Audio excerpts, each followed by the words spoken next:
Hey guys, tonight we begin with the kiln smoke, clay paste floors, and lye-choked breath of a 16th century tile maker's workshop. So before you get comfortable, take a moment to like the video and subscribe. But only if you genuinely enjoy what I do here. And let me know in the comments what time it is for you and where you're tuning in from. It's always fascinating to see who's joining us from around the world. Now, dim the lights, maybe turn on a fan for that soft background hum, and let's ease into tonight's journey together. You wake to the scratch of kiln ash under your nose. Not the sharp sting of fire, but the fine dust that settles during the night and coats your lip with a bitter taste. The mat beneath you is barely dry, thick with old clay that never truly hardens, just cakes and cracks with your every breath. You stretch an arm and brush the floor. It flakes. Red dust clings to your skin like a second layer, soft but unclean. The room is still dark. No lamps are lit, only a slit of gray through the timber slats. You know what time it is from the way the air moves, cool, not cold, and not yet heavy with the stench of warmed lye or smoke. You sit up slowly. Your back aches. Not a new ache. The same one, always there. Sometimes sharp, sometimes just a dull heaviness across your ribs and shoulders. You run a hand down your leg to check the knee. Still stiff, still tender from the slip last week when the bucket handle snapped on the steps. No one calls for you. They never do. If you're not already moving when the boy with the rake passes the hall, you lose your place near the water bin. And if you lose your place, you lose your chance to soak your hands before the day's work. The lye burns worse when your skin is dry. You pull on your shirt, stiff at the seams. The collar scratches your neck, and you button only the top. The others are too worn to hold. You wrap your feet in cloth. No shoes yet.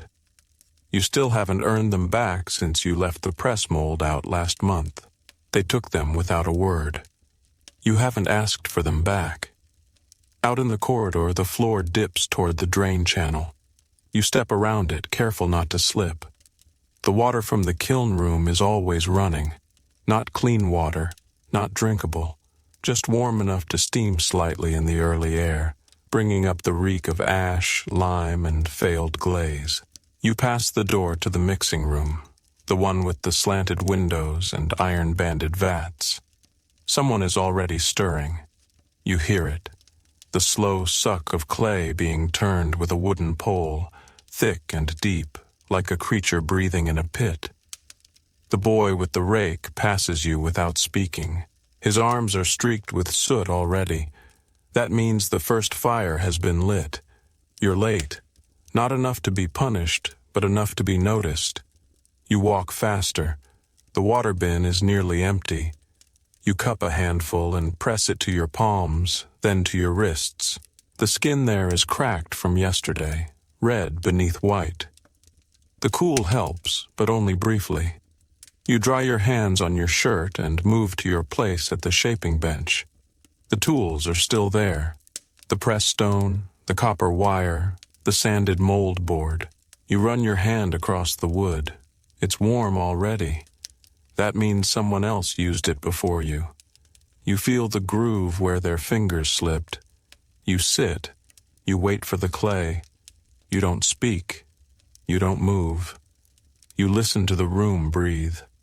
The clay arrives late. It always does. You hear it before you see it. The slop of it being dropped into the wooden trough, thick and wet like meat that's too soft to hold shape. The boy who brings it doesn't look at you. He just empties his pail and walks off, hands coated to the wrist in reddish paste, shirt stuck to his spine. You don't greet him. That's not how the day begins here. You kneel beside the trough. The clay's surface is smooth at first glance, but you know better. There are grit lines beneath, flecks of straw, shards of failed tile from yesterday's waste pile.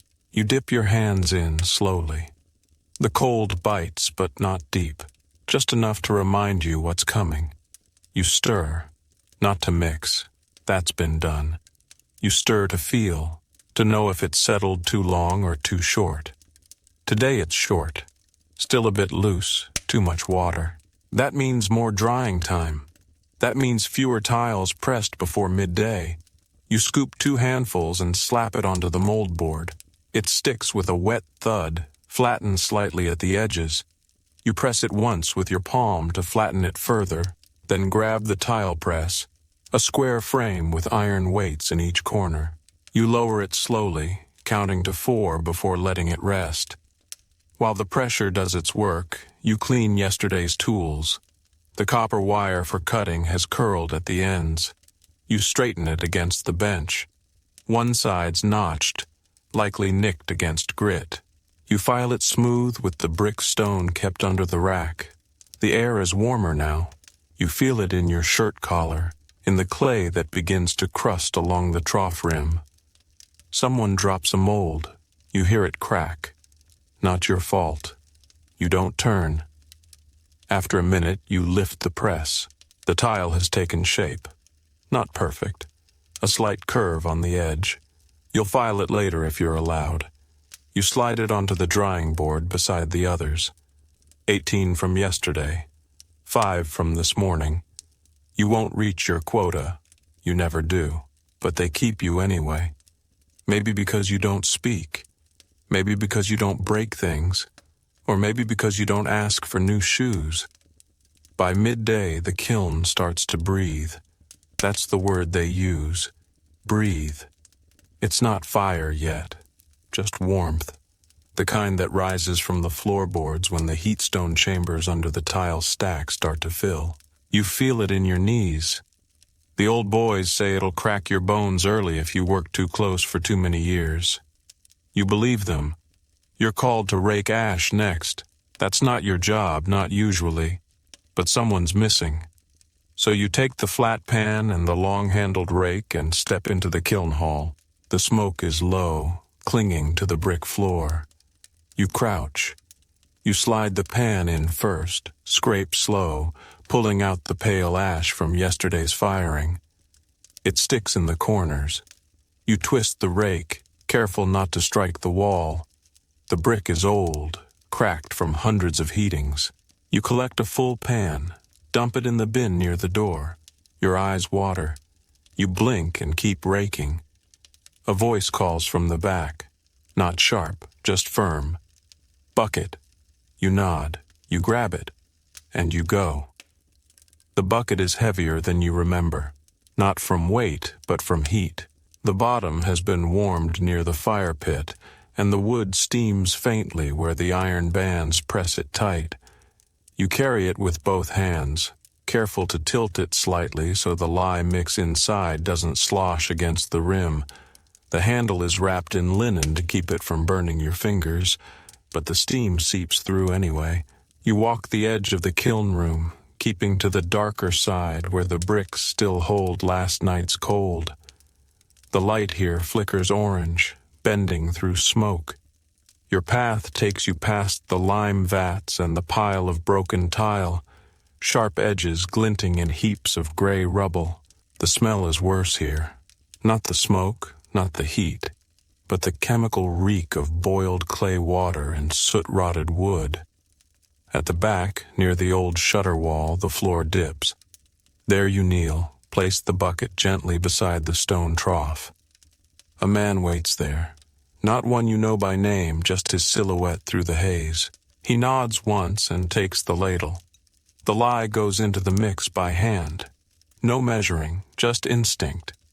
You've watched enough to see how his wrist tilts, how the steam lifts when he stirs. You stay silent. He doesn't speak to boys. Your job is to refill when the bucket empties. You wait beside the stack of bricks, crouched low, watching the heat shimmer across the kiln face. Every few minutes, the kiln breathes again, a low, deep groan of heat pushing through the layers. When it does, the tiles inside sweat. You can't see them, but you know. You've seen the aftermath.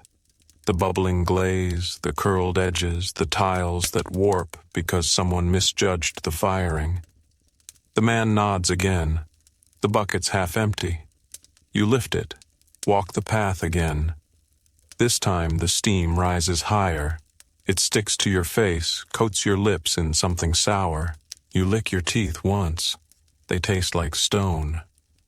When you reach the mixing room, the boy from before is there again. His hands are shaking now. He's holding the second bucket. His eyes don't meet yours. You trade without speaking.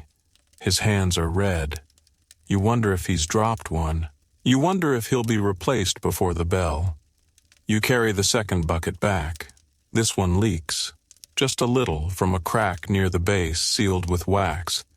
You keep your fingers under the leak to catch the drips. It burns, but not badly. You pour it into the trough with care. The man doesn't look. Just stirs. Just breathes. Just works. You sit beside the kiln wall. The brick is warm now. Not hot. Not yet. But it will be. You press your back against it anyway. Let it sink through your shirt. Your skin twitches from the contact. You stay there. Someone coughs in the far room, wet, loud, then quiet again.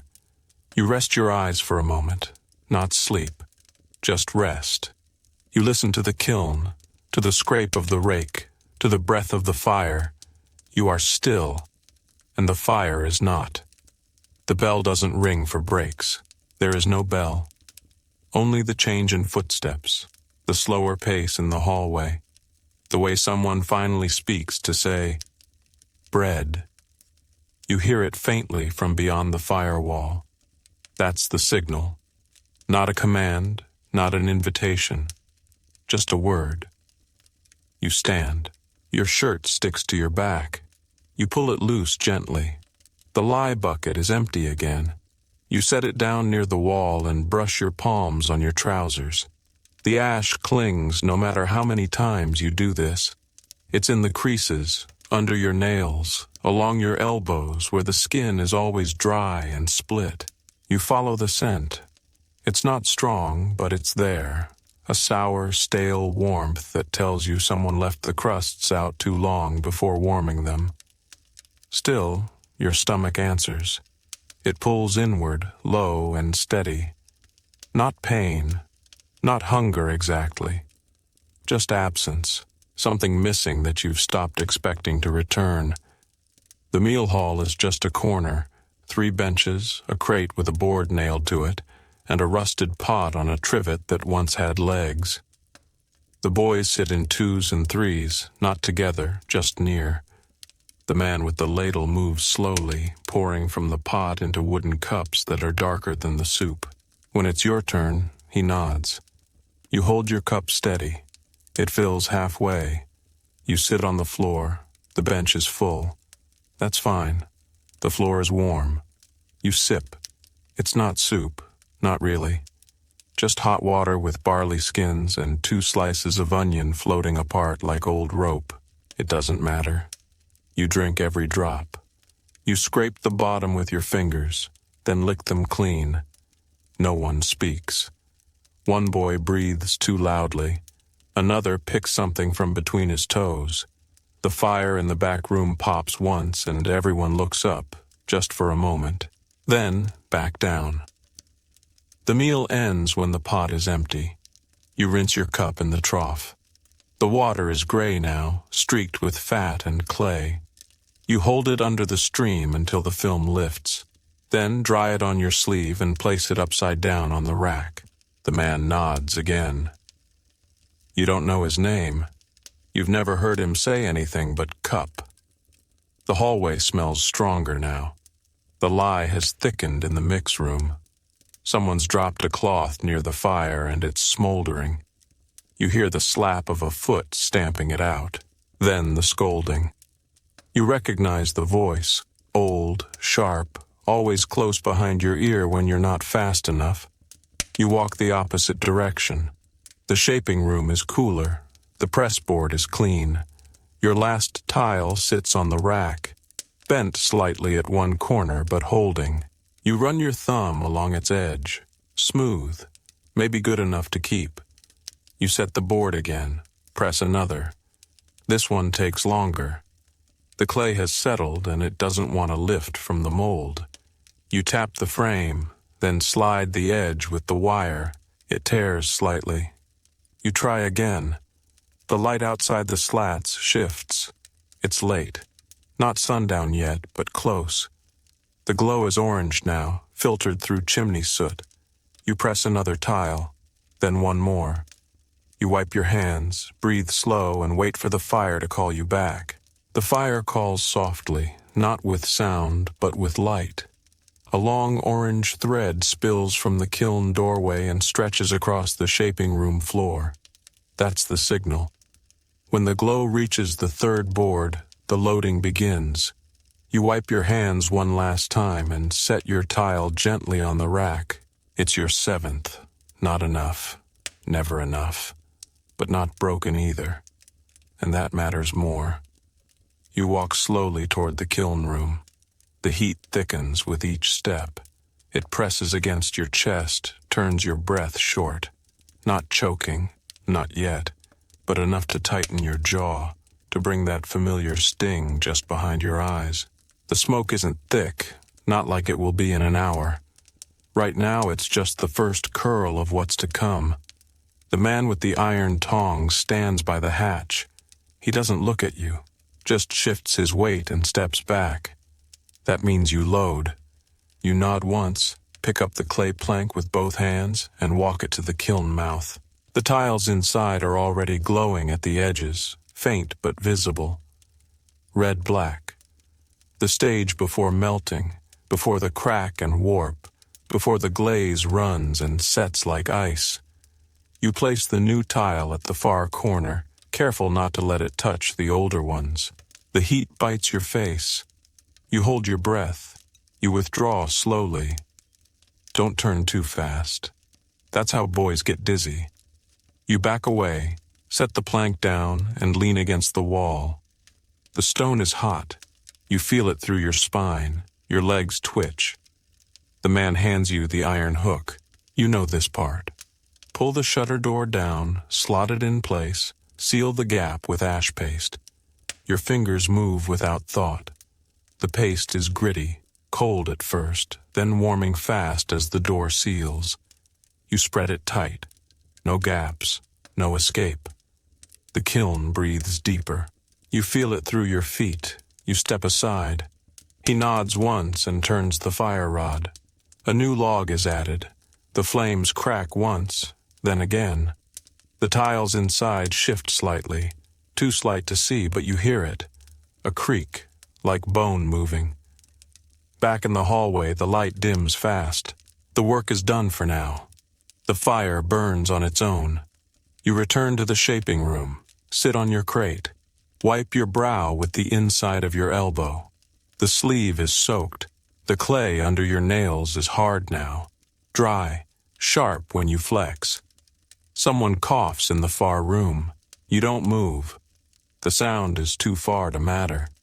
A rat skitters past the baseboard. It's too fast to chase. No one cares anyway. You lean forward, elbows on knees, and breathe in through your mouth.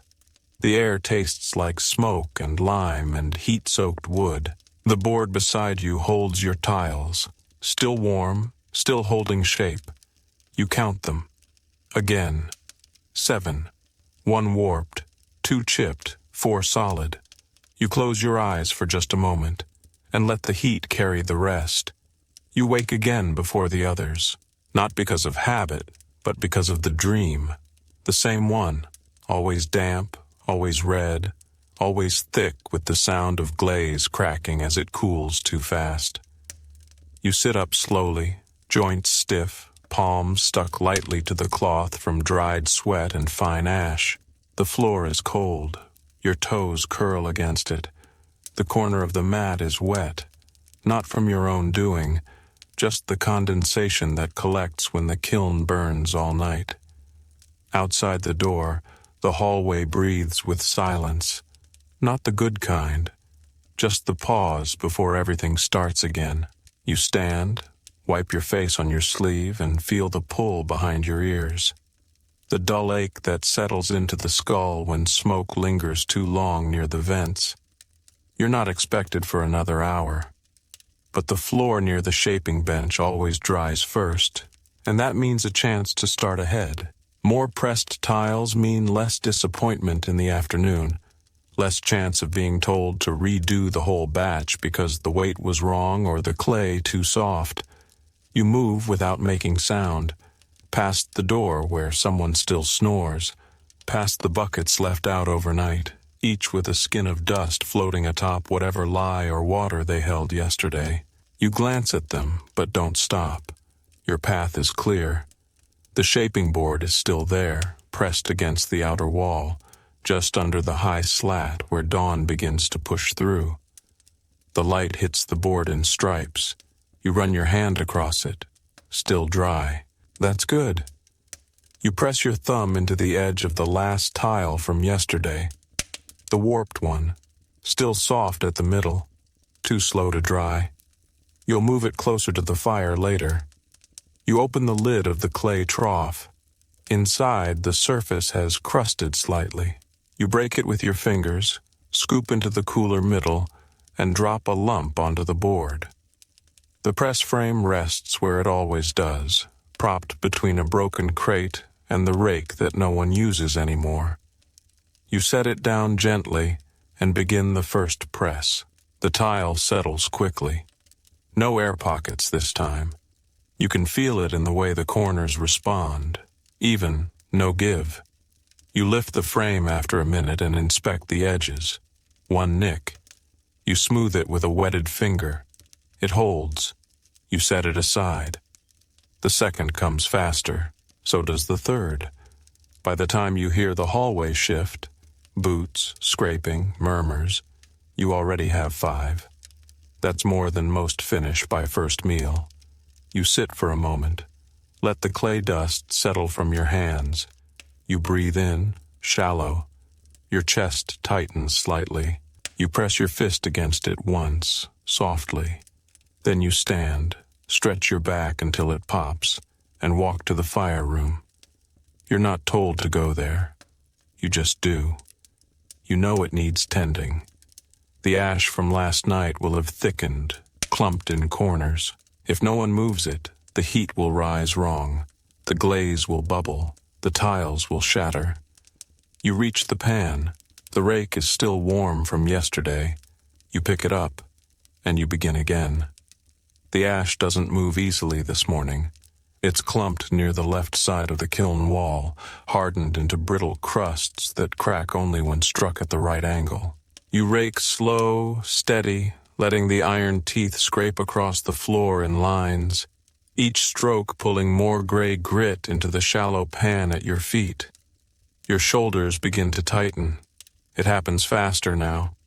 Every few days, the work stiffens you earlier, and you feel it most when you twist, just below the right blade, where the soot has stained your shirt nearly black. The pan fills after 15 minutes.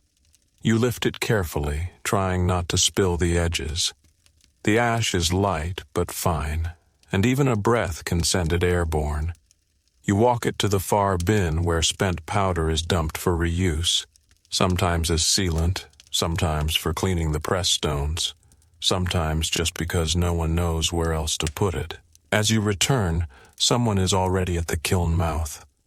One of the older boys, taller, wiry arms and rope-burned hands. He doesn't turn when you approach, just lifts the next tile with a cloth and places it near the center of the fire shelf. You don't speak to him. You never have. Instead, you watch how he handles the placement. One slow lean, then a quick pull back, never overcorrecting, never tipping the tile. You've ruined more than one by leaning too far. The heat invites you in, then punishes you for obeying. He steps back, gives you space. Without asking, you hand him the wire hook to slide the door into place. He does. You seal the edge with the new paste, still gritty from yesterday's ash. It hardens fast. You pat it flat. He glances once, then moves on. That's his way of saying it's good enough. You return to the shaping bench. The light has shifted again. brighter now, the slats showing dust in thick beams. The bench is warmer. The clay dries faster. You cut it sharper, moving faster, watching how it sets against the edge of the press. By the time the midday signal comes, a thud from a dropped ladle, not a bell, you have 8 tiles drying.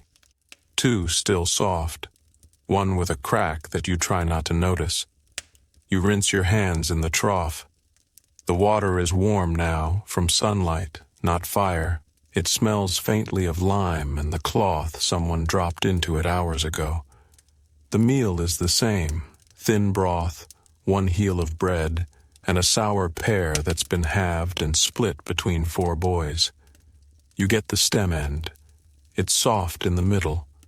You eat slowly, not because you want to savor it, but because the heat of the morning still lingers in your jaw. Chewing feels like pulling knots. After, you return to your bench. The crack in the tile has widened. You press 2 fingers to it. The surface flexes slightly. That means it might still hold, if dried flat, if not moved too soon. You lift the tile gently, move it to the center rack, and wait. The rack groans when you set the tile down. The wood is old, not from use, but from damp. Years of kiln sweat and clay spills have warped the slats. Some bow inward, some tilt. You know which ones to trust. You've learned to feel with your fingertips where the surface will hold and where it will fail. You place the cracked tile near the center, the flat zone warmed by the firewall but far enough from the chimney slit to avoid draft. You step back and wait. You listen. The room clicks and settles, not with people but with tools. The quiet creak of the shaping press boards being moved. The soft slap of wet clay landing on dry planks. 1 boy sneezes from the ash and someone mutters, not in anger, just tiredness. The forge stirs beyond the bricks. You hear the low rhythm of the fire rod being turned. Someone's still feeding the flames. The gray woman passes the doorway, not stopping, not turning.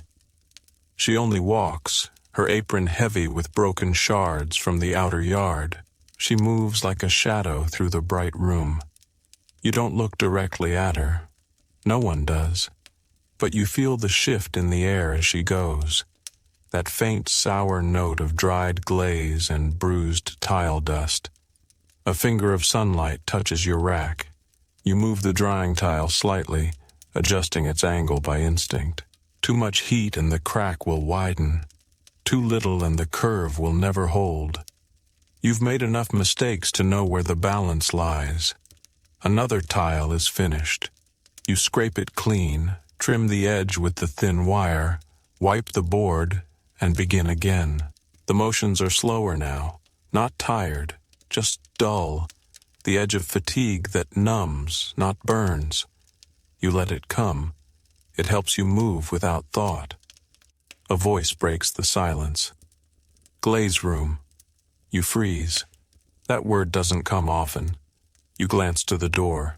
It's the tall boy again, the one with the wiry arms. He's not looking at you, just gesturing to the far hall. You nod, stand, dust your hands, follow him down the back passage. The air changes fast. The glaze room is smaller, lower, the ceiling stained with centuries of steam and smoke. Jars line the wall, powders, shards, thick lumps of dried glaze paste. Some green, some white, some with the dull sheen of unfinished glass. A table waits in the center, 3 unfinished tiles. 1 has been soaked, 1 half dried, 1 raw. You know what this means. Testing mix. You are handed a brush. The handle is sticky, the bristles stiff. You dip it into the green basin, stir once, lift, tap, then apply. 1 stroke across the soaked tile, 2 on the half dry. The last one barely takes the color. It pools, beads, slips. You set them aside. The tall boy nods once, takes the brush, wipes it with a cloth, leaves. You follow after a moment. The silence trails you back. At your bench, the tile with the crack still holds. You press another before the light fades. The evening fires begin just after the last tile is pressed. You hear the bellows first, slow, rhythmic, the pump and hiss of heated air pushed deep into the kiln core. The older men take turns now. It's not a task for the boys, too dangerous, too close, but you can still feel it, the breath of the stone, rising from beneath the tile floor where the ashes settle in layers no one ever fully clears. You crouch by the wall and check the racks. 14 tiles, 11 dry, 3 still soft at the edges. The cracked one is no worse. It might make it. You think of hiding it behind the others. Let it slip into the next firing unnoticed. Maybe if it fuses to the stack, no one will see until it's too late to scold. The shaping room empties slowly. Some boys return to their sleeping mats, others are sent to scrub tools. A few are kept behind to rake ash or sweep grit into piles for tomorrow's mix. You are given no order. That means you stay until the boards are clear. You don't mind. The quiet is better this way. You lift the last tile and set it beside the others, then wipe the board, sweep the clay curls into the bin, and run your finger once across the press frame. It's warm to the touch, still slightly sticky with residue. You'll clean it in the morning. Not now. The hallway grows darker. The slat light fades from yellow to gray. A rat squeals in the far corridor. Someone throws a pebble. Someone laughs. You don't look. You know better than to be curious at night. You walk slowly toward the wash trough. Your hands ache now. Not pain exactly, just weight. The kind that sits between the bones and waits for you to notice it. The water is cold. It shocks your wrists. You don't pull back. You let it bite. You rub the ash from your fingernails. It doesn't fully come clean. There's always some left. Clay under the nail bed. Lye stains at the knuckle creases. You've seen the hands of older workers, cracked open in winter, scarred in summer. You wonder what yours will look like if you stay long enough to see 20. There's no towel, just your shirt again.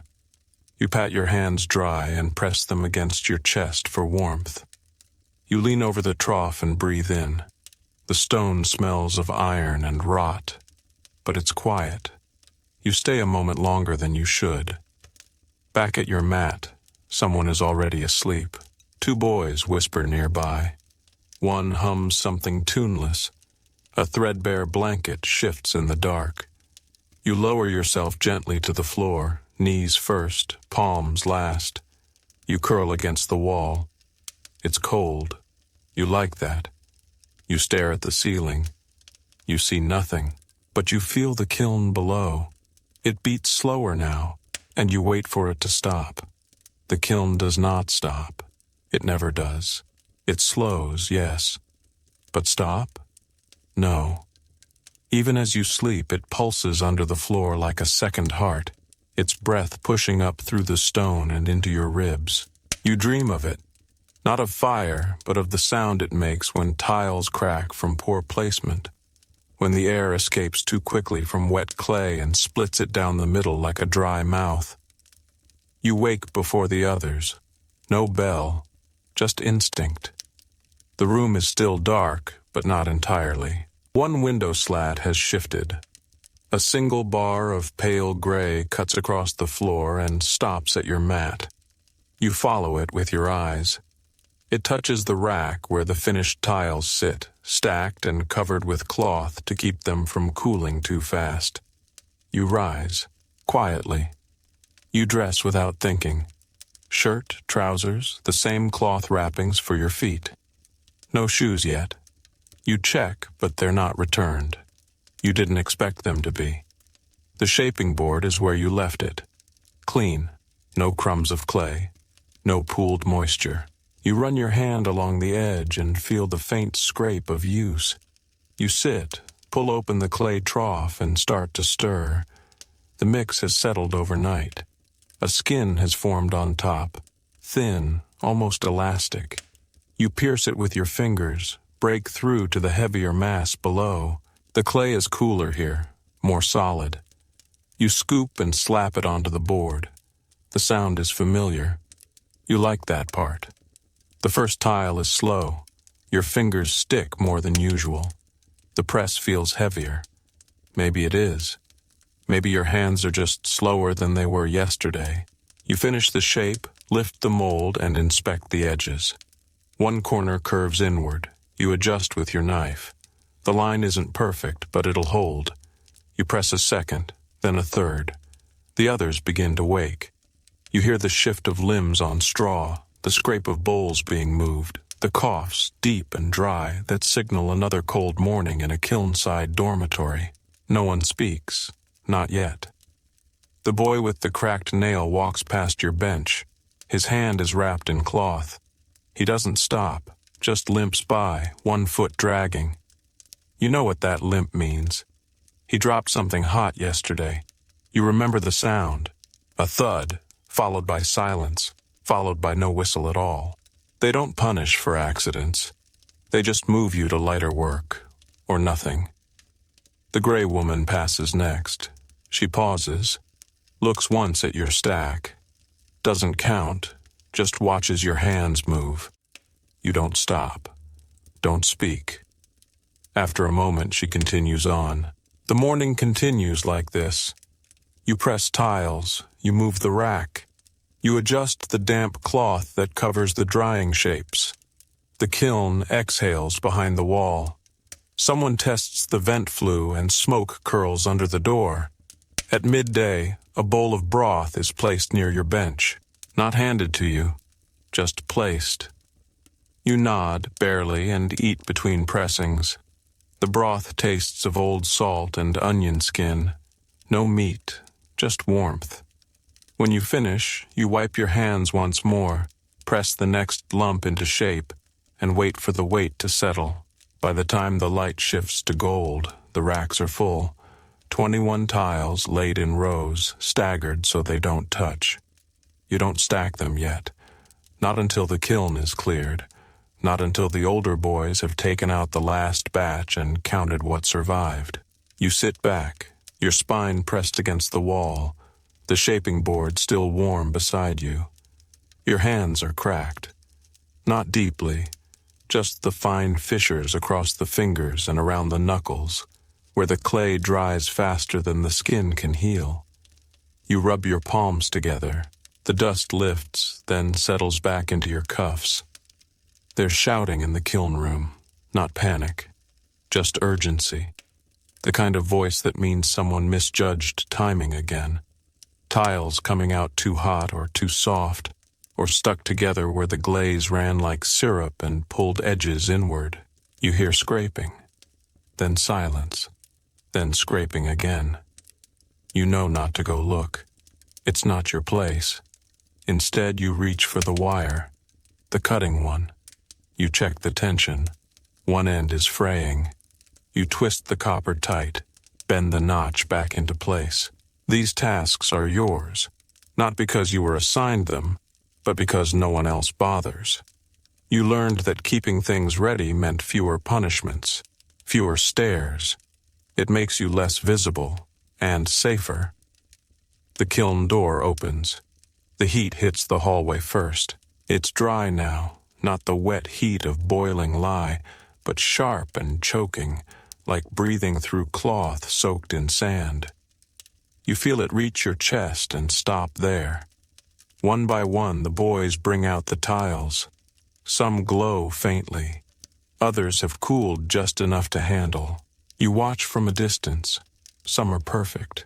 Corners clean, edges smooth. Others show cracks, warps, bubbles. A pair of hands drops a board. Not a crash, just a slip, a clatter. 3 tiles break. No shouting. Just the slow sound of someone breathing through their teeth. You don't turn your head. The tall boy from the glaze room appears at your side. He doesn't sit, just stands near your bench and waits. After a moment, he speaks. "You're wanted." You rise, wipe your hands again, even though they're already dry. He leads you to the rear chamber, not far, just past the wash trough, where the water is still clouded from the midday rinse. Through a narrow door you've only seen open twice before. Inside, a table, not for eating, for sorting. Laid out across it are tiles. Yours, some older, some new. One is cracked, the one you moved carefully yesterday. It's not broken, but it's marked. A man you've never spoken to stands behind the table. Gray tunic, clean nails, no dust on his shoes. He points to the marked tile. Yours? You nod. He doesn't smile, doesn't scowl, just places it aside. Then he taps another. This one too? You nod again. He studies you. Not your face, your hands. You pressed these alone? Yes, you say. He places the good tile atop a stack marked with charcoal. Then he walks out. You don't ask what it means. The tall boy nods. You follow him back. At your bench, the shaping board is clean. Someone has already wiped it. You sit at the clean shaping board without touching it. For the first time, no one tells you what to do next. The space around you feels still. Not quiet exactly, just held. Like the kiln before a firing, pressure waiting behind the door. You place your hands flat on the board. The warmth has faded. It's only wood again. Someone walks past. You don't look up, but you hear the steps. Not rushed, not dragging, just steady, familiar. The gray woman pauses at the edge of the doorway, her shadow just visible along the floor. She doesn't speak. She never does when there's a decision to be made. She waits a breath longer than usual, then moves on. You rise, not by order, just by rhythm. At the back of the shaping room, there's a shelf with old tools, molds cracked from years of heat, press boards worn at the corners. You take one, then another. Set them down on your bench. Begin sanding the edges where the clay catches. The motion is slow, repetitive, quiet. It doesn't matter if the tools belong to you. You know how to make them last longer. And someone has to. The kiln breathes heavier by late afternoon. The fire has been stoked again and the warmth seeps into the walls, pressing low across the floor. You feel it rise through the soles of your feet despite the cloth wraps. You pause, flex your toes, then keep sanding. By the time the sun shifts behind the slats, you've cleaned 3 molds, oiled 2 boards, and sharpened the wire. The shaping bench is ready for the next round. You don't know if it'll be yours. The tall boy returns just before sundown. He carries a small crate. Inside, 3 tiles, each wrapped in cloth. He sets the crate beside you without a word. You unwrap one, it's yours. The cracked one, but whole. Beneath it, a smaller tile, not yours. Different shape, different weight, but smooth, perfect. Glazed with a dull green shine. You turn it over. A symbol has been carved faintly into the back. Not a name, not a letter. Just a shape. A mark you've seen on the main hall door. The one you've never passed through. The 3rd tile is blank, unfired, raw clay. You look at the tall boy. He gestures toward the drying racks. You place the cracked tile there first, then the green, then the blank. A pause. Then he points to the blank one. You take it. Feel its softness, its weight. You press it to the shaping board, just enough to leave a shallow mark. Not a word, just pressure. Then he leaves. You remain seated. You pick up your knife, begin tracing. Not a design, not art. Just a line, a memory. Something only you would know. The kiln hisses behind the wall. It's ready. And so are you. The line you trace into the raw tile is shallow, almost invisible. You don't carve deep. That would risk a crack in firing. Instead, your knife lifts just enough clay to hold the memory. It curves gently, from corner to edge, like the path you take each morning from the shaping board to the trough. You don't plan it. You just follow where your hand leads. When it's done, you brush the surface lightly, letting the dust fall to the floor. You hold the tile in both palms. It's cold still, slightly damp. It will need to sit overnight before it's dry enough to fire. You place it on the lowest rack, where the heat from the kiln won't warp it too fast. As you return to your bench, the light fades from the slats. Evening again. The cycle continues, the same as yesterday, and the day before, and before that. Except not. Something in the room feels altered. Not the temperature, not the tools, but the rhythm. The press boards lie flatter. The clay trough has been stirred already. A cup of water waits on the bench, not yours, but left with intention. You pick it up, drink slowly. It tastes of the stone, flat, clean, cool. The tall boy passes once more. His hands are empty now. He stops just long enough to glance at the shaping board, then nods. A short one, barely a movement. Then he's gone.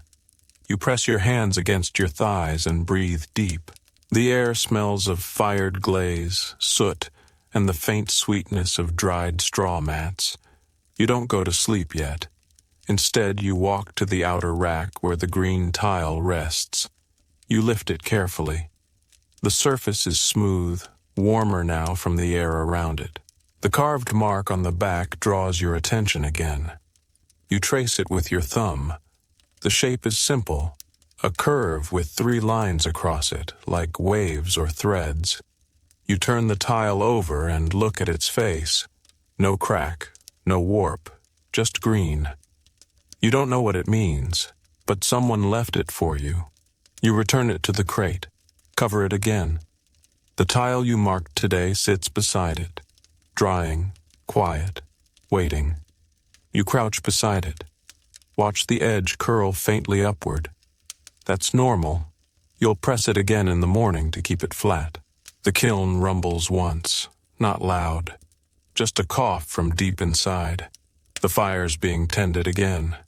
You rise, stretch your back until it pops, then walk slowly toward the far wall, where the unused molds hang on rusted nails. One is missing. You didn't notice it before. A square gap where an old frame should hang. Someone took it. You stare for a while, then turn back to the bench. The tile is still there. Your mark is still faint. But now, it feels permanent. The missing mold stays in your mind longer than it should.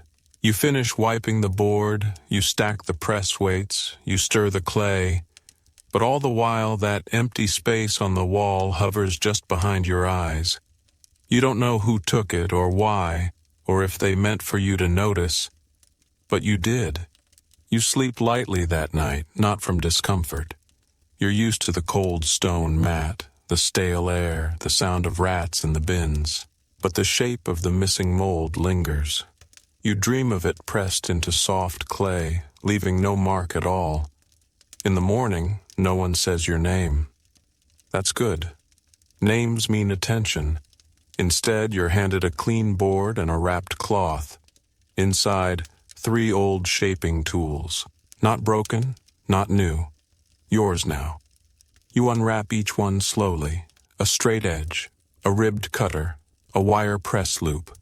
All worn smooth, the wood rounded from other hands. You run your fingers along the edges. They fit. Not perfectly, but they fit. You begin early. The clay is thick today, heavy from last night's humidity. The air smells richer, fuller, less ash, more damp earth. You work the clay between your hands, press it once against the board to test its memory. It holds. You shape 3 tiles by midday, each one pressed, cut, edged. No warp, no crack.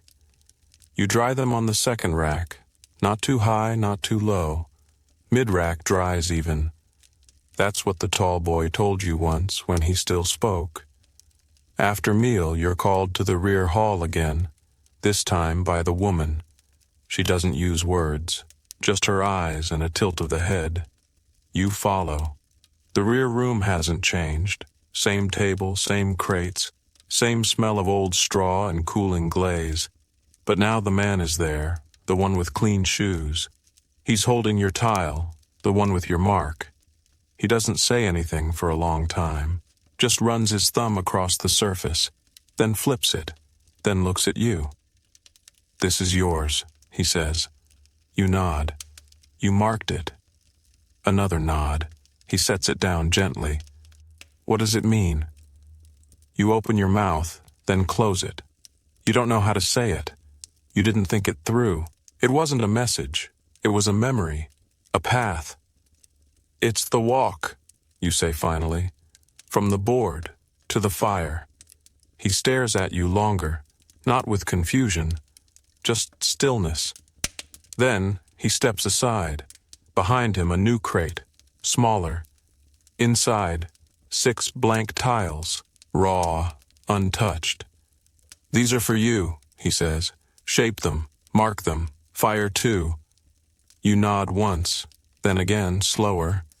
You reach for the first tile. The clay is cool. Your hands are cracked, but steady. You begin to carve. You don't shape these tiles like the others. The 6 from the crate aren't pressed in haste, aren't laid to dry by instinct. You handle each one slower, not careful like fear, but careful like memory. Your fingers move without rushing. You feel for bubbles, for thin spots, for uneven weight. Each tile is turned twice in your palms before it's even set on the board. The first one you carve is simple, a curved line, like the one you dreamt, but longer this time, stretched to the edges, dipping low like the kiln's belly. At the corner, a mark like a footstep, just one. You set it aside, let it breathe. The second takes longer. You sit with it, knife in hand, unmoving. Around you, the workshop continues. Buckets scrape, molds crack. Boys swear under their breath. A tile drops. No one flinches, but you wait. Then finally the shape comes. 4 lines crossing, uneven, not measured. They look like nothing, but they're yours. The way the rafters look from where you sleep. That patch of wood stained darker than the rest. You carve it small in the corner, then press your thumbprint into the clay beside it. Not deep, just enough. When they dry, you place them on a separate rack. You fire one. The heat takes it quickly. No hiss, no crack. Just a soft curl of steam as it cures. By morning, it's whole, hard, unchanged. You hold it under the light. It feels heavier than its size, like it kept something. The second one you glaze. Not green, not white. A soft ochre from the old jar at the back where no one reaches anymore. You stir it slow, apply it thin.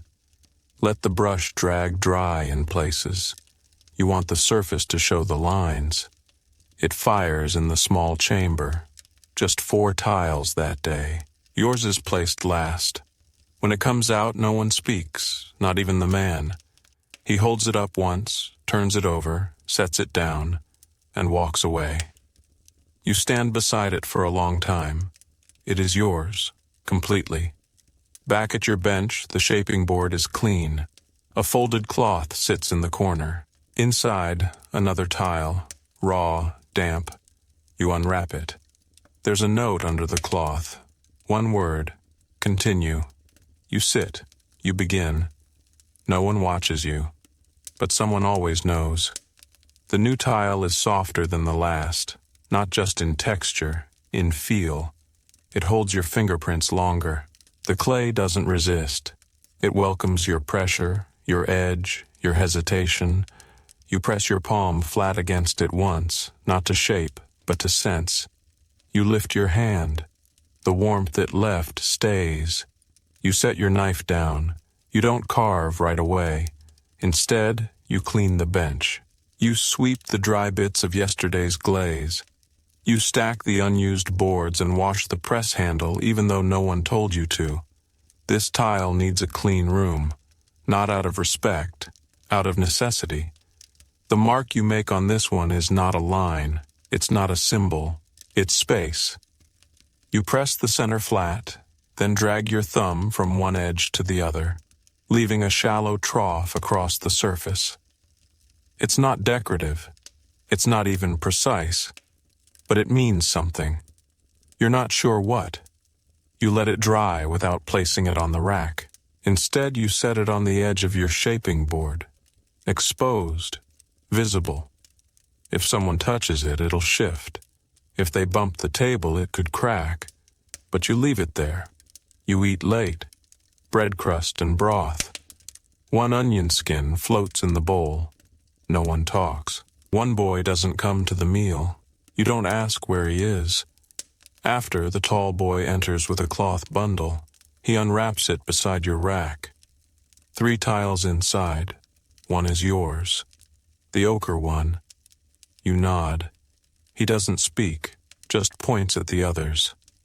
They're new, not yours, but familiar. Marks you've seen, on crates, on walls, scratched into stone near the kiln. You realize you're not the only one who's been carving. He watches you as you examine them. You don't ask questions. He seems to appreciate that. He wraps the tiles again, slower this time, folds the cloth like parchment, and tucks it under his arm. You'll need to choose, he says. Then he leaves. You don't follow. You sit beside the new tile, the one you made this morning, the mark still fresh, the surface nearly dry. Choose what? You turn the tile over. It's smooth underneath, untouched. You press your thumb into the center again, just enough to leave a sign. You carry it to the drying rack, bottom row, far left. That's where the fire curls gently in the evening. That's where tiles dry even. You don't fire it today. You just let it rest. You clean your hands in the trough. The water is gray, the stone cold. You hold your fingers under until they numb. Back at your mat, the ceiling looks the same, but you feel something different. The air has weight. Your chest holds it. You close your eyes. You sleep, and the kiln breathes behind you. The kiln is louder in the night than it is by day. You hear it through your sleep. The slow sigh of flame rolling along the inside curve, the dull shift of heat rising and dropping again. No bursts, no roars, just the steady breath of a thing that never rests. You wake with the sound still in your ears. The room is cold. The fire has not yet crept up into the floor stones. You move your feet before standing, easing them free from the cracked mat, making sure your soles remember how to bear weight. You dress in silence, the same shirt, same trousers. The cloth wraps for your feet are stiff this morning, dried in odd folds. You untwist them, rewrap them tighter. You pass no one in the hallway. In the shaping room, the tile you left on the edge of the board is gone. Your heart catches for a moment. But then you see it. Far rack, bottom row, exactly where you placed it. Someone moved it slightly in, protected it. No name, no note, just intention. You walk to it. Run your finger lightly across the groove you carved. Still whole, still firm. The thumbprint has set into a shallow dimple. You think about glazing it, but not today. Instead, you press new clay. Your hands are dry now, the cracks along your knuckles deeper. You smear lye paste across them before you begin. It burns, but seals. The older boys say it keeps infection out. You believe them. You form 2 tiles, neither one for marking, just work. The routine soothes you. Press, lift, inspect, smooth, place. The rhythm stays in your muscles even when your mind wanders. At midday, the tall boy returns. He brings a bundle again. But this time it's tools, not his, not yours. Just set between you both, unwrapped on the bench. A glaze paddle, a narrow brush, a small flat press for trimming corners. He says nothing. You reach forward, pick up the brush, test its bristles, still flexible, still useful. He nods once, then points toward the kiln room. You know what he means. Glaze trials. You follow him through the corridor. The ash has been swept. The light is stronger. The air smells of chalk and soot and something faintly sweet. New glaze mix, maybe. Honey binder? At the far bench, 3 new tiles rest. Blank, still soft. You're handed the paddle. You mix gently, then apply. Stroke by stroke. Not decoration. Testing, coverage, saturation. Thin lines to see how the glaze runs. You glaze all 3, one with ochre, one with green, one with the faint blue rarely used. He marks them each with a letter in the back corner. Not yours. Just a number. Then he places them on the tray. The kiln door opens. The heat sighs. You place each tile inside, slow and low, avoiding the flame's edge. You step back. The door shuts. The light dims again.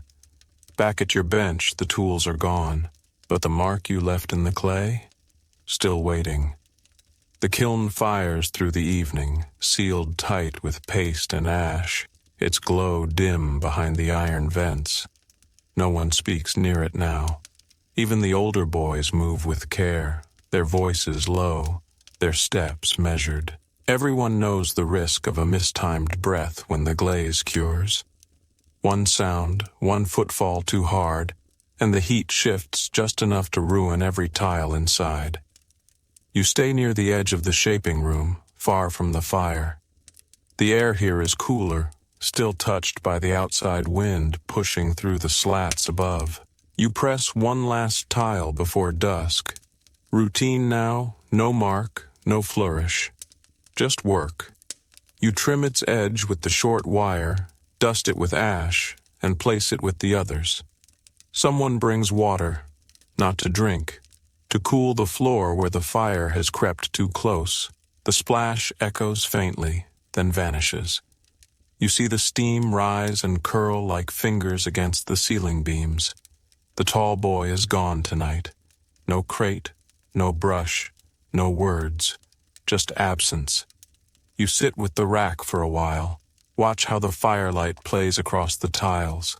Some look dry, others still damp at the base. You shift one slightly. It resists. The clay clings to the wood as if unwilling to be moved.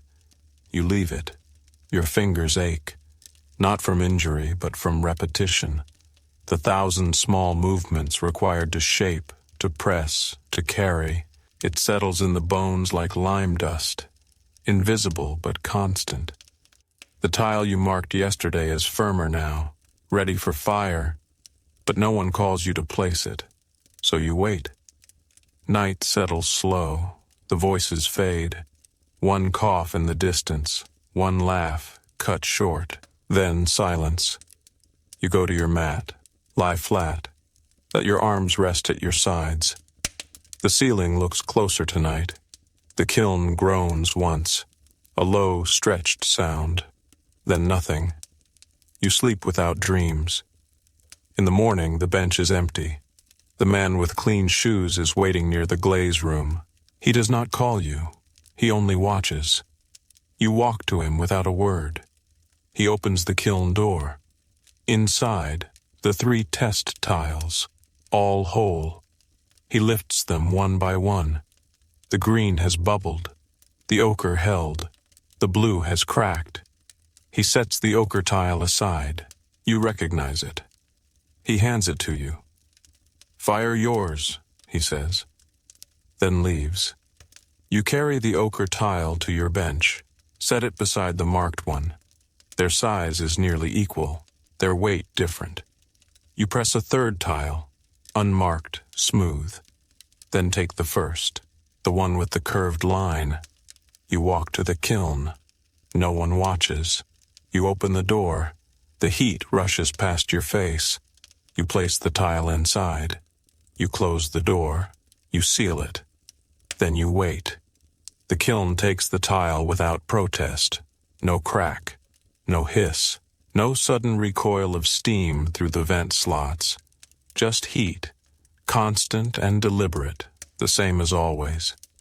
You sit on the low stool near the doorway, just beyond the danger line where the floor warms but won't burn. The others pass behind you. You hear their steps, smell their clothes, clay damp, smoke rich, sweat dried from the morning. No one stops to ask what you're doing. They know, or they guess, or they don't need to know. The tile you marked, the one with the curved line across its face, is inside now. You think of its weight, its color, the path your knife took when you pressed the groove. You wonder how the fire will change it, whether the line will vanish under glaze, whether the shape will shift as the clay hardens from within. The kiln rumbles once, not loud, but clear. You rise and walk to the cooling bench. The ochre tile from yesterday rests on a folded cloth, fired, finished, silent. You run your thumb along its edge. The glaze has held, no bubbles, no blistering.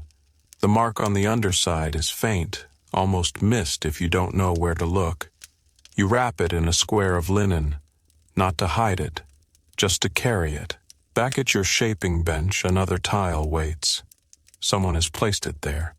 Damp, smooth, uncut. You press your thumb into the surface once, no intention, just pressure. The clay gives a little, then settles. You don't shape this one, not yet. Instead, you turn to the corner wall where broken tiles are kept, discarded. Some in halves, some shattered. You search among them until you find one that matches your size, not your work, someone else's. The glaze flaked at one edge, a corner chipped. You carry it back and place it beside yours. The contrast is clear, one old, one new, one ruined, one waiting. You look at them both for a long time. Then you lift the old tile. You press it, gently, into the fresh clay. It leaves a mark, not a clean one. Jagged, irregular, but true. A memory of another's shape inside your own. You smooth the edges where the chip tore too deep. Then you leave it to dry. By nightfall, the kiln cools. The man with clean shoes returns. He opens the door. Your tile, the marked one, is still there, unbroken. He lifts it with tongs and sets it on a folded cloth beside the others. He doesn't speak. You approach, kneel, and reach out. You turn it over. The line remains. The fire didn't erase it. It only made it permanent. The line is harder now, fired into the tile, no longer a soft impression but a fixed path. It doesn't shine. The glaze settled unevenly, dulling over the curve. But it holds. You turn the tile slowly in your hands. It's heavier than it was before, not by weight, by presence. You wrap it in the same linen the ochre tile used, fold the corners tight, and place it on your shaping bench. The other boys don't ask. Some glance at it, but no one speaks. They've seen tiles moved like that before. They know what it means when a piece is kept separate. It's not honor, not exactly, just memory given form. You shape 2 more tiles before midday, simple ones, no mark. One with corners trimmed, one full square. You fire only the square. Let the trimmed one dry slow in the lower rack. The man with the clean shoes doesn't appear. Not today. Instead, the gray woman stops at your bench, leaves a folded paper, then walks on. You wait until she's gone to open it. Inside, 3 words. Next comes fracture. That's all. You fold the note twice and tuck it under your mat. Fracture. You don't know if it's a warning or instruction. You think about the chipped tile, the one you pressed into wet clay yesterday. It's dry now, the imprint still visible. You pick it up. Run your thumb across the rough edge. One piece of the corner still flakes if pressed too hard. You press it anyway. It crumbles. You gather the crumbs. Press them into a new tile. They don't blend. They resist. But you press harder. The fragments cut your palm. Thin lines of red rise up, mix with clay, vanish. You keep going. By late afternoon, the tile is shaped. A smear across its center, a vein of dust and dried blood, is the only sign of what's inside. You set it on the rack. No label, no cloth. Let it dry on its own. In the kiln room, the fire burns hotter than usual. Someone has overloaded the left channel. The heat pulses too fast now. You hear it. Sharp bursts instead of slow breath. The boy with the rake works faster than before. Ash clings to his sleeves. You approach the bench. A new tile waits. Already cut, already trimmed. No one says it's yours, but you know. You take it. Carve nothing. Just hold it. At night, you place the linen-wrapped tile, your marked one, beside your mat. You don't sleep near it. You sleep beneath it. Let its heat cool into the stone. Let its lines sink into your spine. You dream of nothing. Only wait. In the morning, the stone beneath your mat is warm. Not from the kiln. The fire is distant now, resting low between burns. But from the tile. It held heat through the night, seeped it into the floor, into your ribs, into your breath. You unwrap it carefully, fingers stiff from sleep, and lift it to eye level. The mark is still there, unchanged. You trace it with your thumb one more time before wrapping it again and placing it near the bench. The shaping board has already been wiped clean. Someone left you a fresh press mold. That's not usual. That means something. You don't press immediately. Instead, you walk to the ash pit, find the bin where broken tiles are kept, and search. You sift through pieces, corners snapped, faces scorched, fragments of failed marks. You find one with a curve, not yours, someone else's. Similar, but wider. You pocket it. Back at your bench, you knead the clay without shaping it. Just motion, just weight, just time. The other boys shape fast. You don't, not now. After your second tile, the tall boy appears. He sets a folded cloth beside you. No crate, no bundle, just cloth.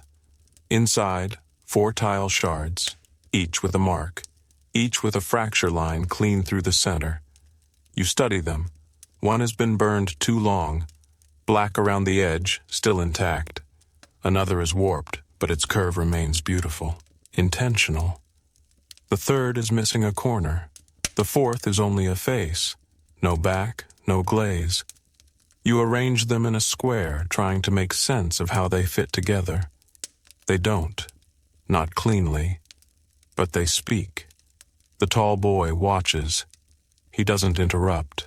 After a while he kneels, takes the warped tile, places it in your hand. You fire this, he says, then stands, walks away. You hold the tile a moment longer. The glaze is rough. It catches on your skin. You wrap it, then walk to the kiln. The man with clean shoes meets you there. He says nothing, just opens the fire door. You place the tile in. He seals it behind you, then turns. The next is yours, he says, then disappears into the smoke.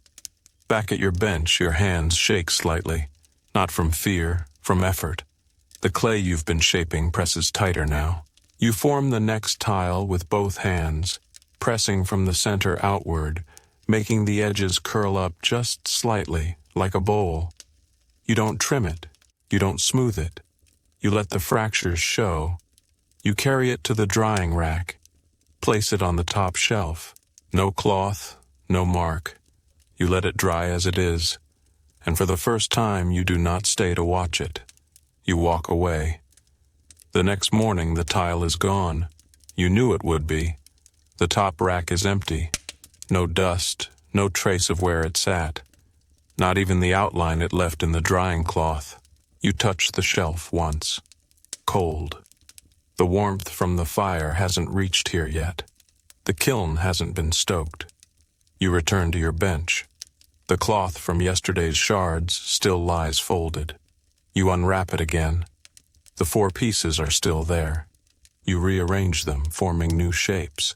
A circle that doesn't close, a cross that fails to meet, a stair that leads nowhere. Then you place one of the shards into fresh clay. Just press it halfway down, letting the edge show. The clay resists slightly. You hold it in place until it settles. You smooth the surface with your thumb. The fragment sinks deeper, invisible from above. The tile is not beautiful, but it is real. You set it aside. Today's work is silent. Fewer boys in the room. 2 are missing. You don't ask why. No one does. The fire has not been fed. The kiln waits, cold and still. The gray woman enters near midday. She moves slower than usual, her apron coated in dry soot, a red mark beneath one eye. She carries no tools, no pail, just a scrap of parchment. She drops it near your board. It lands face down. You turn it over carefully. One phrase, written in the soft looping ink used by the men who tally firings. Not all marks survive heat. You read it twice, then fold it and place it under your pressed tile. You shape another tile, this time from memory, not of lines, but of air. You shape what the fire feels like before it breaks. A wide dip in the center with 4 sharp rises at the corners. You run your finger along the outer edge. It curves upward like smoke does when the door is first cracked. You do not mark it. You just place it low on the rack. The tall boy passes once, sees it, says nothing. You meet his gaze briefly. He nods. The kiln is fed by evening. You hear it hiss, then breathe again, slow and even. The man with clean shoes walks past. Not toward you, not toward the kiln, just past. But in his hand is your tile from yesterday, the one with the bowl shape and the fracture left in the clay. He carries it in cloth, uncovered at the top. You see a faint glint of ochre on the rim. He doesn't speak, just enters the firing room. You do not follow. You stay at the bench, clean your board, wipe your knife. When night comes, you lie on your mat without folding your hands. You stare at the ceiling. You no longer count cracks in the beams. You no longer wait for the bell. You wait for the kiln, and it waits for you. The kiln burns through the night. You don't rise to watch it. You lie still on your mat, hands open at your sides, back flat against the stone. The heat reaches the soles of your feet first, then creeps up your spine. You count the waves, not numbers, just sensations. The floor doesn't crack. The fire doesn't roar. It only breathes long and deep. When morning comes, the air is heavy, not with smoke, but with decision. No one moves quickly. The boys walk with heads low, their tasks set before words are spoken. The gray woman doesn't appear. The tall boy does. He holds no tools. Instead, he gestures. You follow him to the rear room, not the kiln chamber, the sorting room. Inside, the table holds 4 tiles. 3 are blank. 1 is yours. The bowl-pressed one, the one you left unmarked. It's whole, but changed. The glaze hasn't settled evenly. The rim curled slightly inward. The center darkened to a color you didn't choose, almost black with flecks of iron from the ash. You approach. Run your fingers along the edge. It doesn't feel like your others. It doesn't feel like it should exist. But it does. The man with clean shoes is there. He taps the edge of the tile. "This was not what you shaped," he says. You say nothing. He turns the tile over. The base is smooth except for one thin crack near the center, a fracture from firing maybe, or from what you placed inside. He taps again. And yet, It held. He leaves the room. You're alone with the tile. You lift it in both hands. Not gently, not reverently, just honestly. The weight is uneven, the shape imperfect, but it feels right. You carry it to your bench, place it beside the shard tile, now dry. The two pieces echo each other, one whole but untrue, the other broken but certain. You press a new tile, flat, blank, familiar. But this time you mark it with a line, not curved, not shallow, straight from one corner to the opposite. A diagonal that cuts the square in half. It's a choice, not a memory, not a mistake. A cut that divides but does not destroy. You let it dry without words. By midday, the kiln is opened. The tall boy calls your name. First time you've heard it aloud in weeks. You follow. The tile from the day before is placed into your hands. No cloth, no explanation. Just return. You carry it back through the corridor, past boys who do not look up, past steam rising from the wash trough, past the gray woman now seated with her back to the door. At your mat, you set the tile down beside the others. You sit beside it. You stare, and you wait. The tile with the diagonal line dries slowly. You watch it from your bench, resisting the urge to touch it. The air is cooler today, and the kiln hasn't fired since dawn. That means more moisture in the clay, more chance of warping. But you leave it. You don't correct it. This one needs to hold itself. At midday, the gray woman stops beside your shaping board. She doesn't speak. She places a folded cloth near your tools and walks away. You wait a moment, then open it. Inside are three things: a slip of ochre pigment ground into powder, a narrow, clean brush, unused, and a worn tile shard, too small to recognize, with one word scratched into the surface. Decide. You stare at the word. It's not a command. It's a mirror. You feel it press against your chest, not heavy, but present. You return the shard to the cloth, then lift the brush. You walk to the drying rack and pick up the diagonal marked tile. It's firm now, dry, slightly curved at the edge. Not enough to fail, but enough to show the fire's future influence. At your bench, you lay it flat and dip the brush into water. Then the ochre. You trace the diagonal slowly. No flourish, just repetition, covering your carved mark in color. Then you add a second line, parallel, not to change the meaning, but to echo it. The glaze is thin. It will fire light. You carry the tile to the firing bench. The tall boy sees you. He says nothing. He points to the upper slot in the kiln side door, the one used for tiles not meant for orders. Personal ones, quiet ones. You place it in, seal the hatch, step back. The kiln breathes in, takes it. Back at your bench, there's no task waiting. The others shape tiles. You sit, watch, think. Your hands twitch from habit, but you force them still. Later that evening, the kiln is opened.